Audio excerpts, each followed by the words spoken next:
The world is changed. I feel it in the water. I feel it in the earth. I smell it in the air.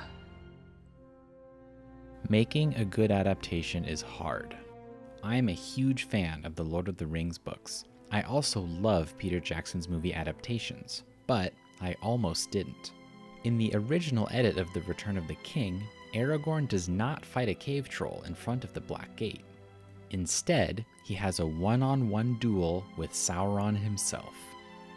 But they changed it. It was not what Tolkien imagined, and we realized that was actually totally demeaning to what Aragorn was doing. The story was so clear as to what was happening that this was all about Frodo and Sam, and Aragorn realizes if they're still alive, then he has to do what he can to help Frodo and Sam.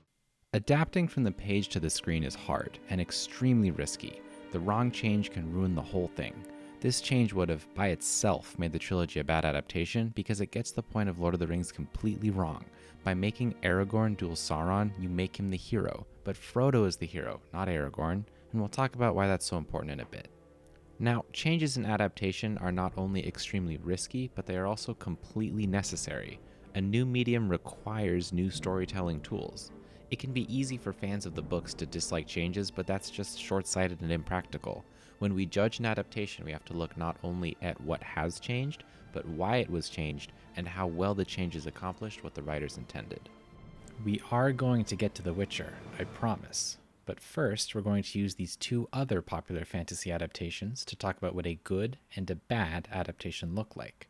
That way, we have a frame of reference to talk about how good of an adaptation The Witcher is and why that matters.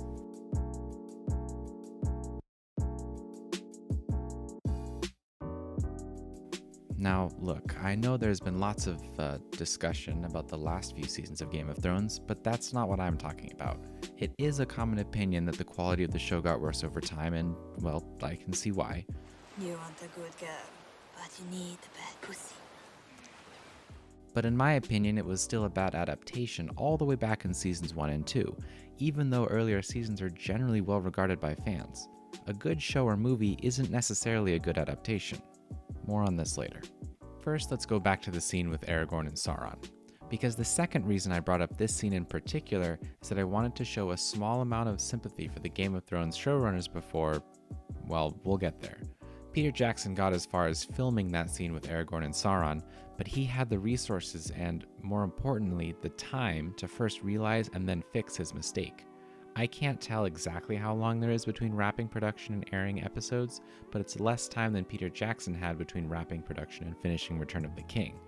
I can also understand why they thought it might be a good idea. They were thinking, this is Hollywood, we need to have our classically heroic character have a classic climactic sword fight with the bad guy.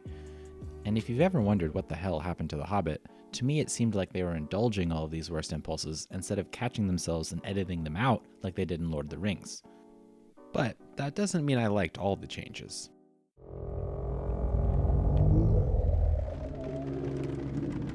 In the books, the Entmoot lasts a long time. The Ents deliberate ever so slowly, but in the end they decide that the right path is to march off to war in defense of Middle-earth. In the movies, the Entmoot also lasts a long time. The Ents deliberate ever so slowly, but in the end they decide that it's not their battle to fight. This is not our war. Then, Treebeard takes Merry and Pippin to the edge of Fangorn, and Pippin suggests he take them to Isengard. When they get to the edge of the forest, Treebeard sees all the cut trees and gets a little upset. Pippin gives him a knowing look, and then Treebeard says, "Just kidding about our democracy," and calls the Ents to war anyway.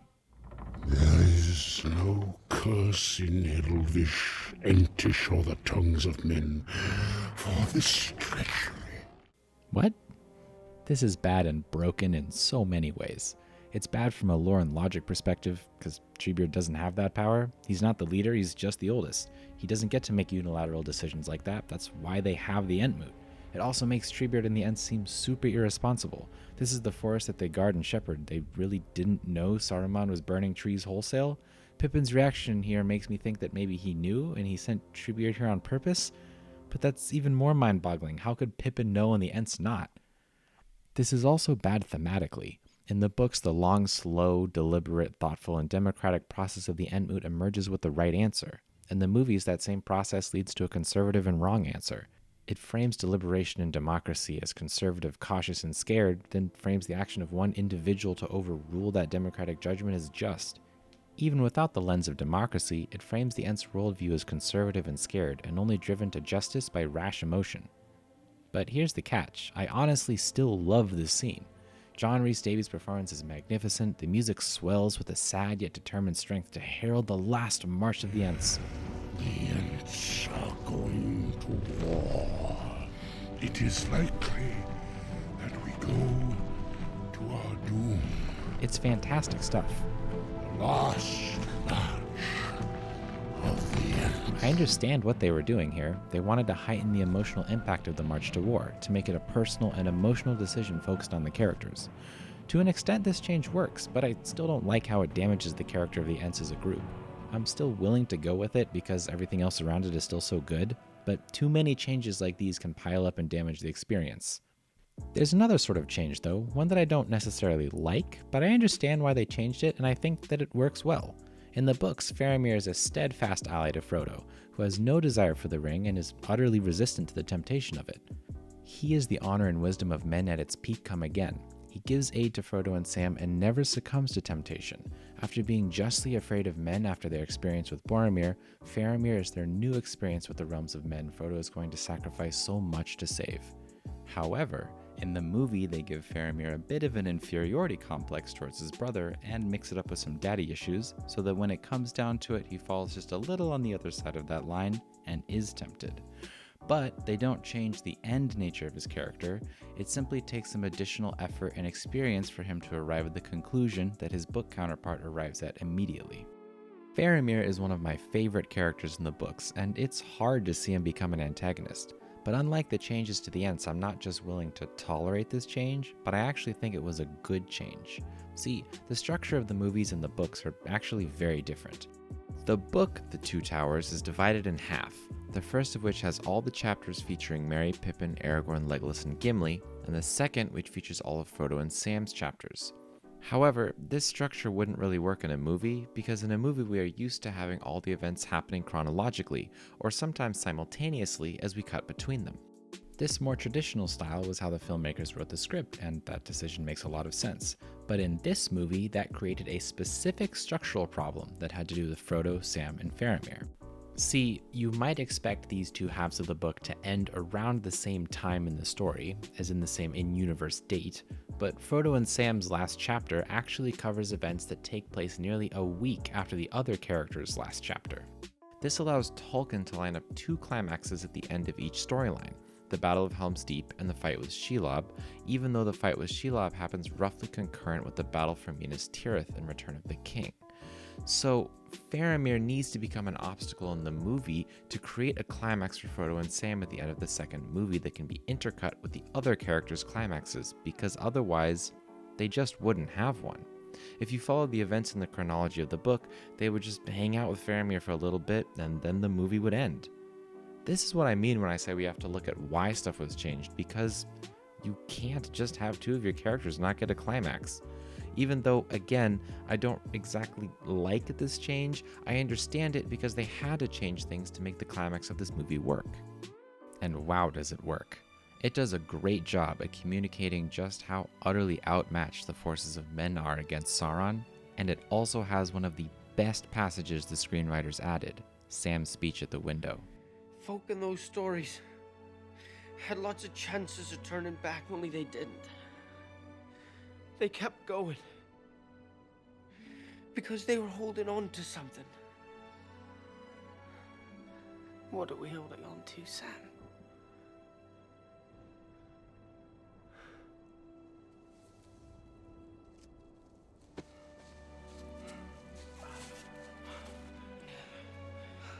That there's some good in this world, Mr. Frodo. And it's worth fighting for. You can call it the theme, the soul, the spirit, the point, or whatever else you want, but the great works of fiction have something at their core that pulls everything together and elevates it into art. It's a difficult thing to describe. but I think this scene perfectly tapped into the soul of Tolkien's work. Because these are the central themes of Tolkien: perseverance against darkness, wrestling with hopelessness, the courage of small people doing big things, and the willingness to fight for good in the world. This is why Frodo, with his discomfort with violence and inclination towards mercy and compassion, is the hero of Lord of the Rings. And cool and stylish Aragorn is, while important, not the hero. This is why having Aragorn duel Sauron at the Black Gate would single-handedly ruin the movies. It makes him the hero. And if you make the classic stylish action hero character the main hero, you have destroyed the point of this story. But this scene at the window is the last kind of change, the one that strengthens and deepens the themes of the work and helps keep them intact in the process of adaptation.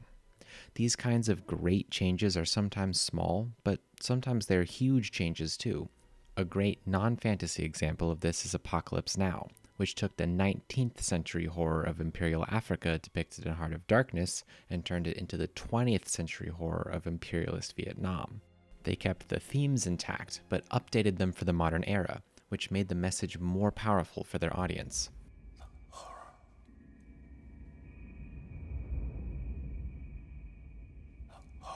Again, it doesn't matter how much you change or how big those changes are, it's about whether it works. The goal of any adaptation is to preserve that unique spirit while taking into consideration the necessary changes for the medium and the audience. This is why Lord of the Rings is a good film adaptation, because despite some minor thematic missteps, they keep this spirit intact in the transition from page to screen. Remember this when we get to The Witcher, but now let's look at Game of Thrones, which did not understand this. Now, look, the last few seasons, and particularly the ending of Game of Thrones, were really bad, but the problems didn't start there. I'm also not saying that the early seasons weren't good television, just that they weren't good adaptations. In hindsight, the strongest signals in seasons 1 and 2 that the showrunners had no idea what they were doing were Ned Stark and Tywin Lannister. Now, the character changes to Ned and Tywin are also wrapped up in the broader changes with how the show treats politics, honor, virtue, and violence. They start out as subtle changes, but build into bigger and more damaging ones. This is going to get a little complicated, so bear with me. Let's start with Ned. In the books, Ned is a competent northern politician who has some trouble adapting to southern culture. Through a combination of bad luck, some understandable mistakes, and a misconception about his position, he fails in his goals. The show doesn't change a whole lot about what happens, and most of this is still true. However, the show portrays Ned as much less intelligent and politically skilled than the book version. Again, most of these changes are subtle. If you'd like to change into something more appropriate.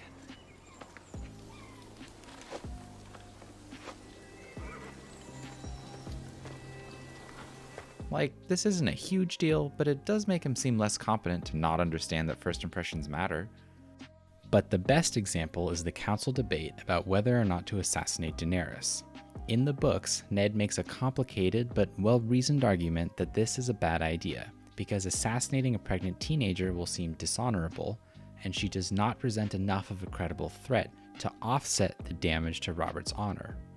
Notice that this is actually a political argument. Ned is saying that assassinating pregnant teenagers is not a thing that will be looked on favorably by your subjects, and that's a cost that isn't worth paying when you aren't even sure that there's a credible threat. When the previous king executed Ned's family without cause, half the realm rebelled and overthrew him. That's how Robert became king. It's a good argument, and I think in the books we are expected to mostly agree with Ned, both morally and politically. Notice also that the supporters of the assassination, Littlefinger, Varys, Renly, and Pycelle, are all villains, and the people who oppose it, Ned and Barristan, are heroes. They are the only counselors in the room who actually have the best interests of the kingdom in mind. However, the show works very hard to undermine Ned in this scene. They take out the entire political side of his argument so that it sounds like he's just making a moral plea. They cut Barristan from the scene entirely so he gets no support. Worst of all, they add in a bunch of nonsense about how honor is worthless.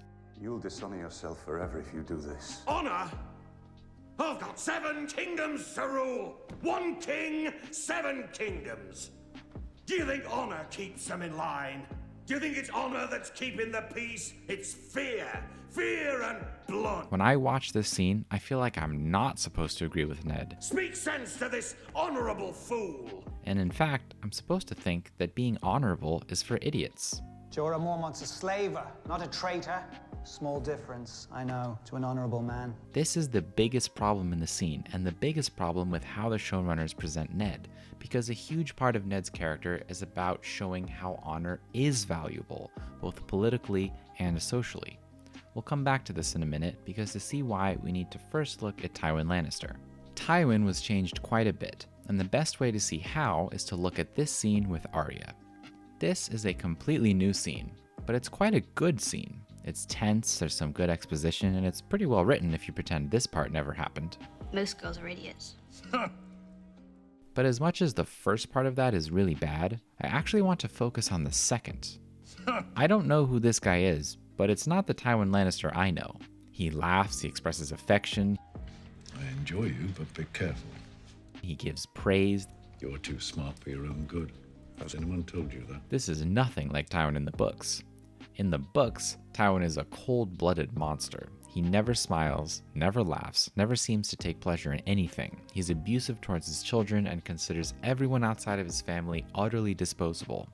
He breaks social contract, honor, and tradition without any thought to the long-term consequences, and is completely willing to burn everything down that he imagines might stand in his way.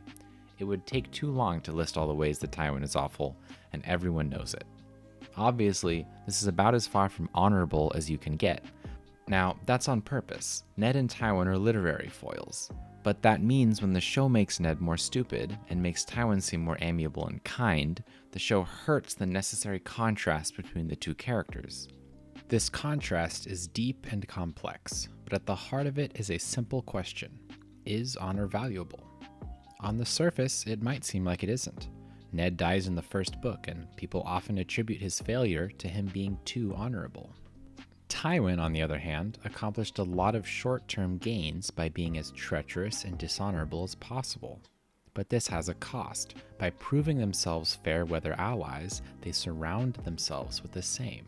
Nobody trusts the Lannisters, and so their allies scheme and betray them. Ned failed due to a couple of minor mistakes, some bad luck, and treachery. However, killing him was a terrible idea and backfired on the Lannisters instantly. Tywin was killed both by a guest whom he considered his ally and his son. They both killed him because they hated him, and they hated him because of who he was and what he did. Down the line, Ned still has people who love and revere him and extend that love to his children. At his funeral, Tywin is mocked, and the stench of his corpse revolts his guests. His alliances fall to pieces, and his children are abandoned by even their own family. Doing the right thing is hard. It's hard to know what to do, and sometimes it backfires on you, but it's still worth it. Act with honor, righteousness, and love, and others will too. Your children, your friends, your vassals, your peers. Act with malice, deceit, and treachery, and they will repay you with the same. It may take time, but eventually all the violence you perpetrate catches up to you. Eventually all the love and honor you show catches up to you. This isn't to say that honor can't sometimes be a weakness, or that pragmatism has no place in politics. The job of our heroes is to find a balance. Unfortunately, the show is not interested in balance. Tywin's reliance on unwarranted and disproportional violence is the main reason he is a villain. But the showrunners will go on to fetishize violence in later seasons, to act as though violence is the only thing that can make someone a hero. They will have no idea what to do with characters like Sansa, who are heroically compassionate even in the face of violent retribution. They won't understand the difference between excessive evil violence and the justified violence that is required to stand up to evil. The true heroes of the story will sit on the sidelines without the show knowing what to do with them, or will become villains.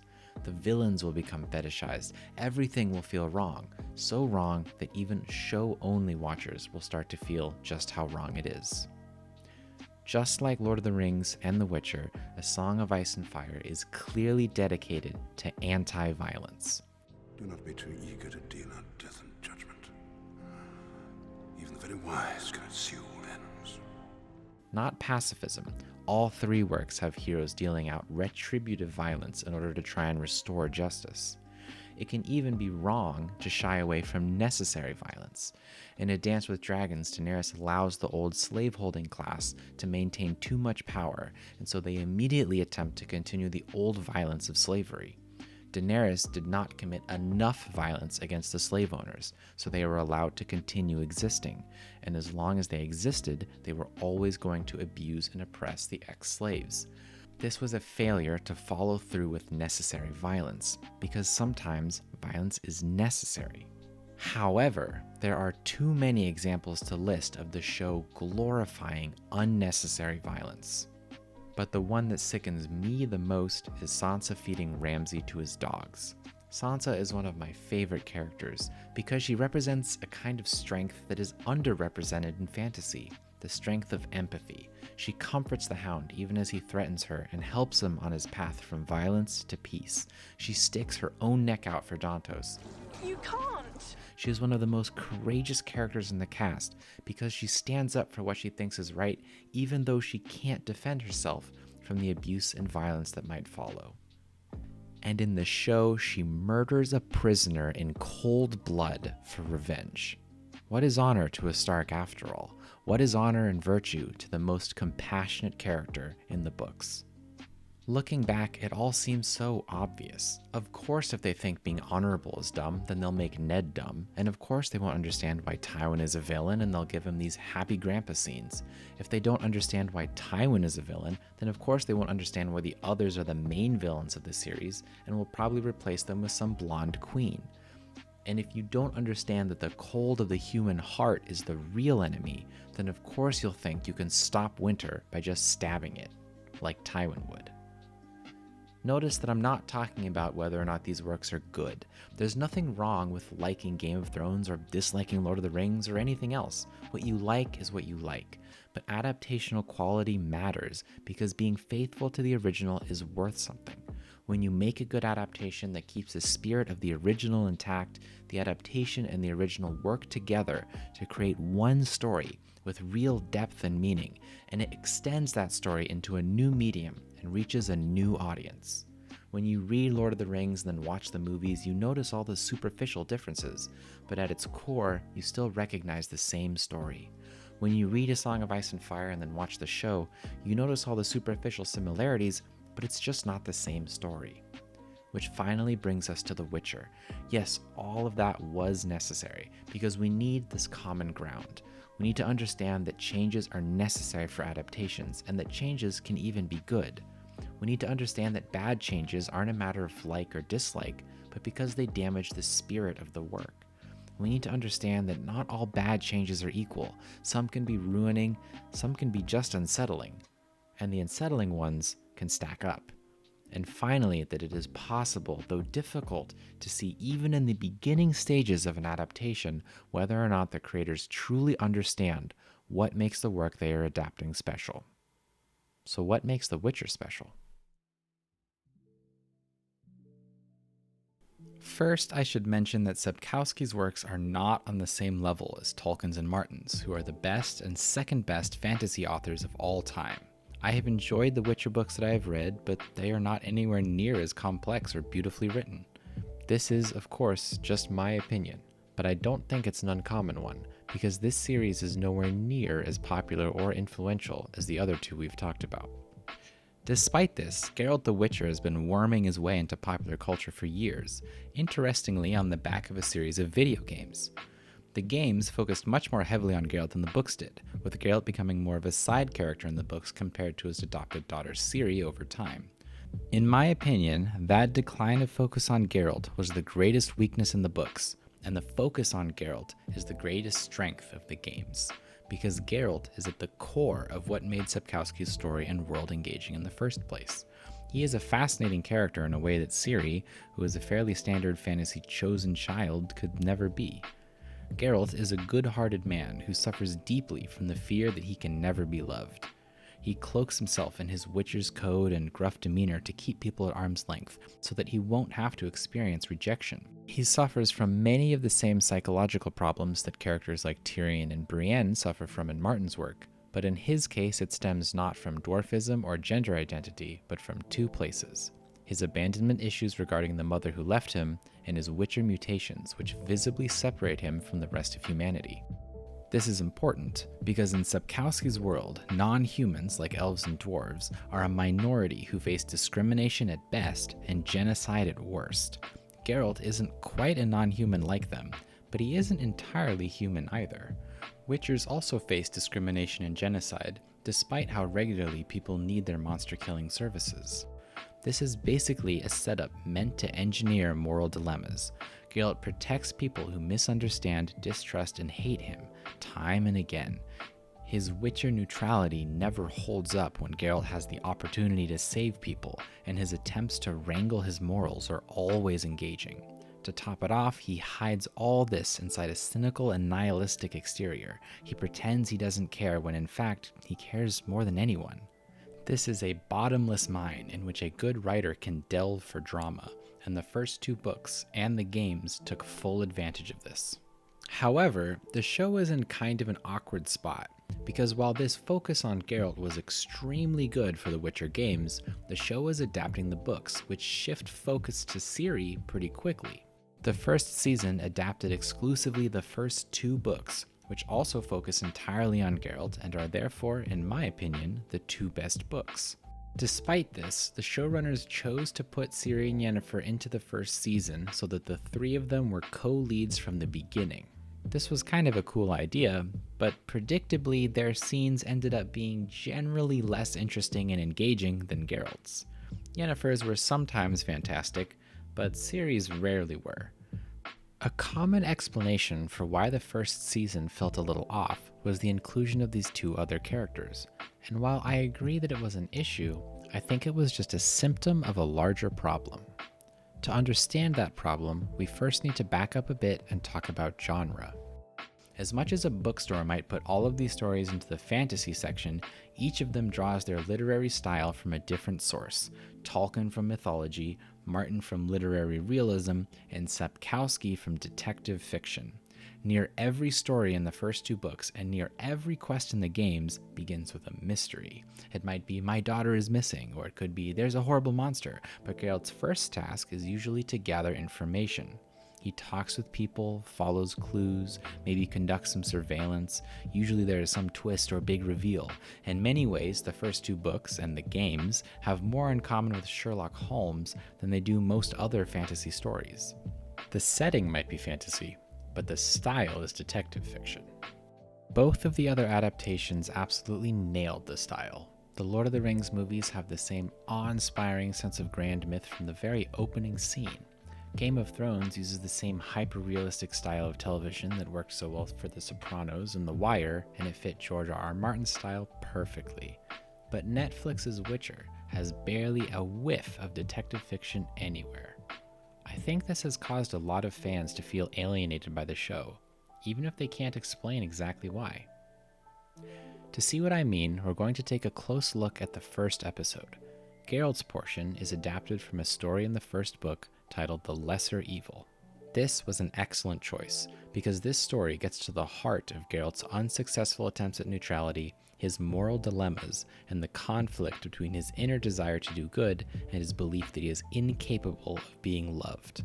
This story is the blueprint for all Geralt stories. Geralt says he would rather not choose between two evils, but does anyway because he always wants to save as many people as he can. Now, detective stories need to follow a very specific style of storytelling, in which the clues are clearly laid out for the detective until they have their epiphany moment. In the book version of The Lesser Evil, both Stregobor and Renfri claim that the other is a monster, and killing them will be the lesser evil.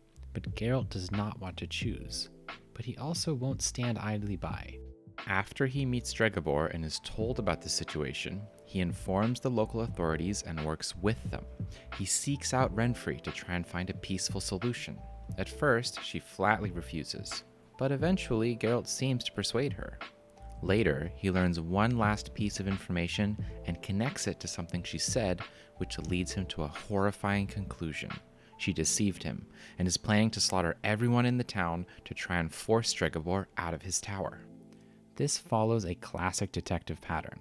Job is offered, there's a counteroffer, then the detective gets a vital clue but misses the significance at first, and then they put all the pieces together and rush to stop the villain. There's even a femme fatale in an event told 2 different ways. In the end, we get the answer to our mystery.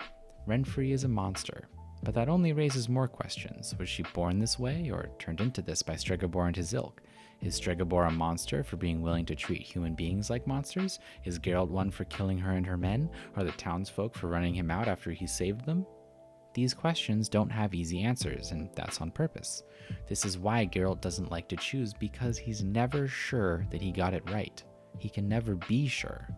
But he does still choose, because even more than doubting his choices, he can't bear to stand by and watch innocents suffer. In the show, most of the broad strokes are the same. Stregobor and Renfrey both ask Geralt to kill the other, and in the end he goes to the market and kills Renfrey and all her men. There are, of course, lots of little changes. But there are 3 changes I want to talk about. First, instead of being a proactive problem solver and detective, Geralt is completely reactive. Instead of telling the authorities about the problem, seeking out Renfrey, or really making a choice to do anything, things just happen to him. He happens to meet Renfrey at the inn. He is taken to Stregobor. Then he just leaves town, and Renfrey comes to him in the woods. This is the opposite of investigating. 2, it's not in any way a detective story. There are no clues, there isn't some problem or mystery that Geralt is actively trying to solve. Renfrey's plan to force Stregobor out by murdering townsfolk is never even introduced. We don't get any of the scenes of her and her henchmen subtly referring to it. There's no scene that makes more sense in retrospect, and the whole story hinges on a silly contrivance. Because if Renfrey had just let Geralt leave, he never would have come back and stopped them from executing their plan. Whatever it was. I'm not even sure what sort of story it's supposed to be, but it definitely isn't a mystery story.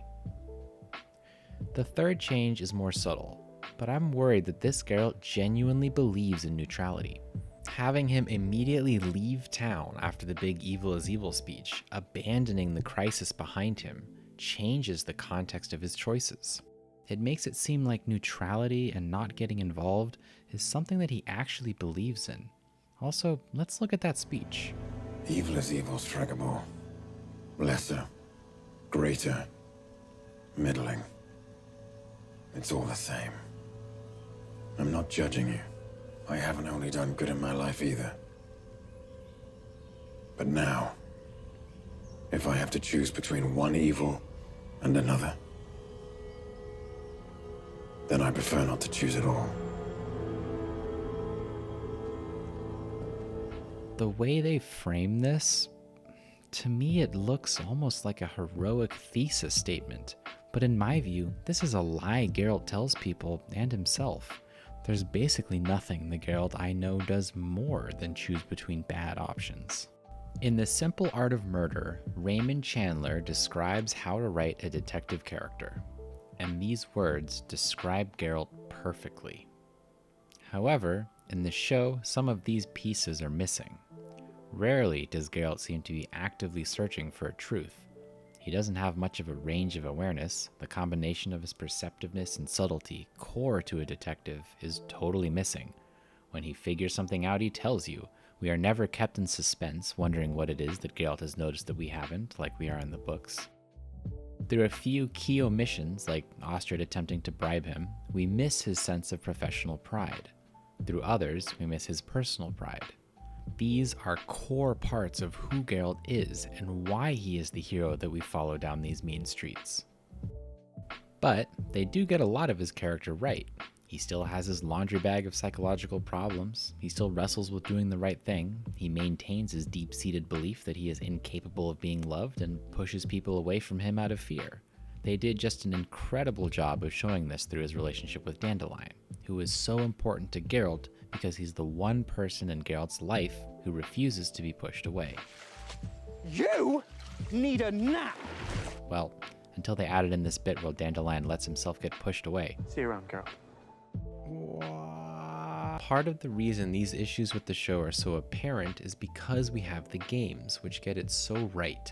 The Witcher 3 in particular just nails the feeling of being Geralt, from the detective sections of most every quest, to his ambiguous feelings about himself and his relationships to other people, to his difficult moral choices with uncertain outcomes that you as the player have to choose. Even though I was critical of Ciri as a character, her appearance in the third game is done fairly well because most of the focus is on Geralt's relationship to her, which is the most interesting part of her character. Even so, the sections where you play as her are generally less fun and interesting than the sections with Geralt, but those parts are usually nestled inside a frame story of Geralt finding someone with information about Ciri, which make them feel like they fit into the detective story. Again, keeping the focus on Geralt is a huge help to keep a more generic character like Ciri in a more interesting context. And they did all of this while writing their own stories with only inspiration from the books. They weren't adapting the material directly, they had to figure out what the books were about, and then write a whole bunch of stories pretty much by themselves. The show, on the other hand, they're adapting straight from the books and they are still missing this stuff. That's really not a good sign. However, the games absolutely got better over time. Much like the first season, the first game has things that it wildly misses. On the other hand, the core of what will make the games great is already there: characterization, dialogue, and detective stories. These three are what make up the special sauce in the Witcher hamburger. Credit where it's due, the show's dialogue is great and the characterization is pretty good, but getting the hero right is critical. If you can't understand what makes them the hero of the story, how can you possibly understand the story itself? The Lord of the Rings movies nearly destroyed themselves by misunderstanding who the hero is. Sometimes they push Frodo's character to the edge, but at the end of the day, he is still Frodo, and you can feel it. Sure, he isn't the right age. Sure, the ring seems to have more sway over him than it does in the books sometimes. What do you know about it? Nothing! But underneath all these superficial differences, it's still Frodo, and they kept him the hero. Look, I enjoyed the first season of The Witcher, but I also enjoyed the first season of Game of Thrones. They did a lot of things right too.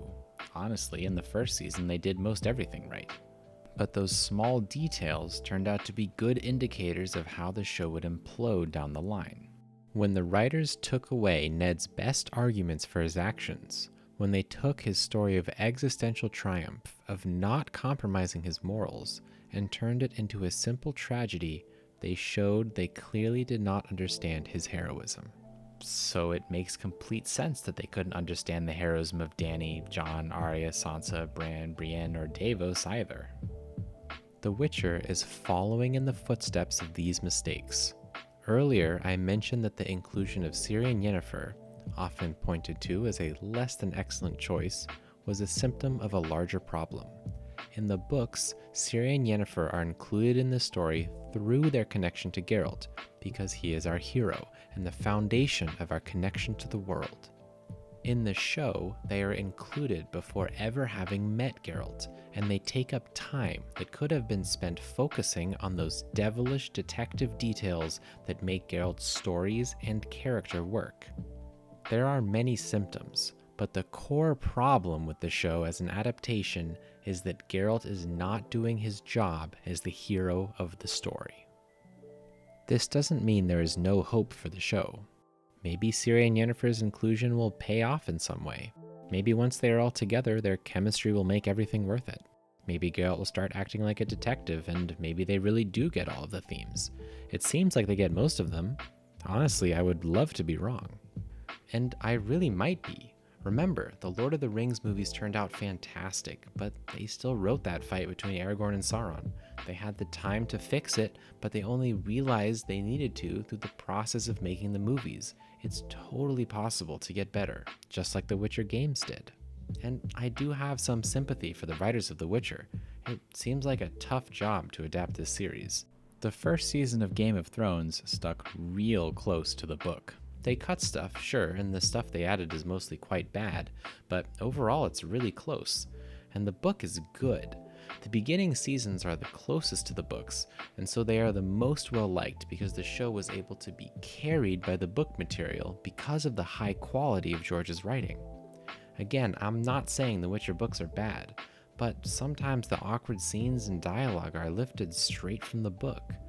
They are in this unfortunate position where they can't really pull the majority of their writing straight from the books because the material isn't really strong enough by itself. On the other hand, there's this parallel adaptation that's quite possibly the most critically successful video game of all time that got to use the wonderful world and characters for inspiration and make their own stories, and you're going to be compared to it.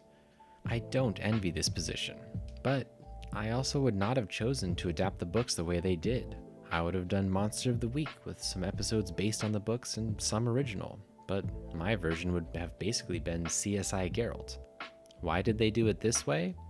Well, I have my theories, but in the end it doesn't really matter.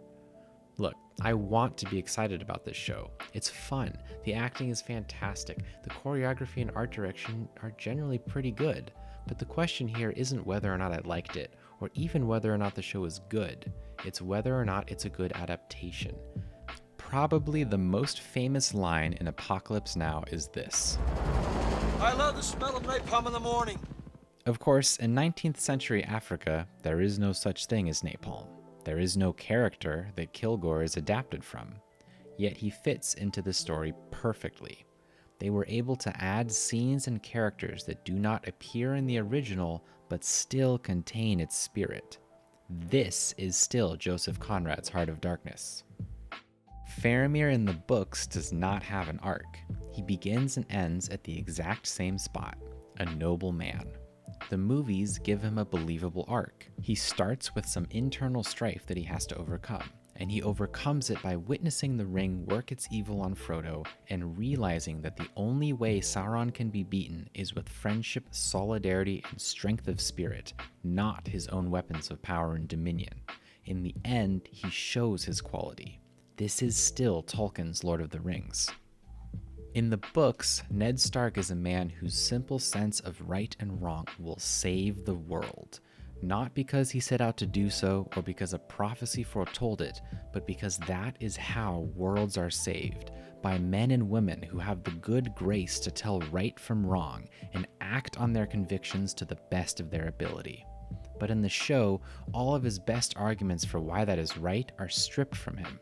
He no longer shames his king with his arguments of justice and honor. Instead, it is his king who shames him for being unwilling to murder a child. This is not George R.R. Martin's Game of Thrones. Geralt of Rivia is a fantasy version of a pulp detective. He is exactly what Raymond Chandler describes in The Simple Art of Murder, both in the books and the games. But in the show, that sense of purpose, that sense of a search, is missing. In the books, Geralt is a seeker of truth. He is often one step ahead of the reader. We see what he does, but are left to wonder why until the moment that he reveals to us his depth of knowledge, perception, and preparation. While Geralt may, at times, simply kill monsters, those are not the stories that Sapkowski finds worthy to share with us. No, the stories we get are the ones where Geralt finds a conundrum, a mystery, something that challenges him. Yet, he is the protagonist of his life, never to be dragged along, but actively trying to help whomever he can, wherever he can, while maintaining his freedom and dignity. In the show, Geralt does struggle with his principles. He does fight monsters. He does struggle with his internal psychological issues. But he is not the proactive pulp detective of the books. He is simply dragged from one story to another, one job to another. Sometimes he is dragged by dandelion or Yennefer or a lack of coin, but never by a sense of professional ethics or a desire to help people. Geralt of the show doesn't seem to care much about his profession or uncovering the truth or helping people. In short, he isn't a detective. So he also isn't Geralt. To me, this is enough to show that the creators don't really understand what makes their work special, and the fact that there's another, better adaptation to compare it to that clearly does just makes it obvious. They can do better. I hope they do. However, in Season 1 of The Witcher, I noticed all of the superficial similarities, but it just didn't feel like the same story. Thanks for watching this all the way through. This one was insanely complex, so I had to gloss over some possibly confusing or controversial things. I've made a blog post with timestamps and quotes from the video that you can search through if you have questions like, what do you mean 2 people killed Tywin? If I didn't answer your question, feel free to ask either in the comments here or on the blog. I also did my best to credit all the wonderful people whose ideas have influenced my own. Lastly, I'm going to do my best to put out more regular content going forward. I'm aiming for at least 1 video a month. See you then. You want a good girl, but you need the best.